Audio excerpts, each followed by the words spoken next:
அப்போ ரஜினி எனக்கு போதுமா, படம் நடிச்சது போதும், என்னால் ஓட முடியல, ஆக்ஷன் பண்ண முடியல, கையை கூட ஆட்ட முடியல, 75-77 வயசு ஆகிப்போச்சு.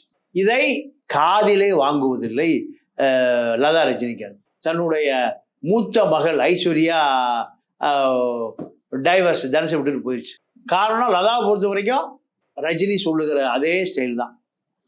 பணம் தான் முக்கியம். குடும்பத்தில் சந்தோஷம் என்பது பணத்தால் வருவதில்லைன்னு ஒரு மனைவிக்கு தான் சொல்றாரு, மகளுக்கு தான் சொல்றாரு, மருமக தனுஷுக்கு தான் சொல்றாரு. அப்ப இவ்வளவு நாள்ல மத்தவங்களுக்கு அறிவுரையா சொன்ன ரஜினிகாந்த் இன்றைக்கு மேடையில அவருக்கே அவரோட வாழ்க்கையை பத்தி சொல்லியிருக்காரு. அதான் உண்மை. அவருடைய மனைவி இதை தெரிஞ்சுக்கணும் அப்படிங்கிறதுனாலதான் இந்த குடும்பத்தில் எனக்கு நிம்மதியே இல்லைன்னு சொல்றாரு. நீங்க அவருடைய கேளம்பாக்க பண்ணை வீட்டுக்கு போகிற வேலைக்காரன் பூராம 6 மாசத்துக்கு ஒரு கதை வீட்டு விட்டு வெளியே வரணும். பல ஏக்கர் பண்ணை வீட்டுல டெலிஃபோனே கிடையாது. ஏன்னா உள்ள நடக்கிற ரகசியங்கள் வெளியில செய்தியாயிடக்கூடாதுல்ல.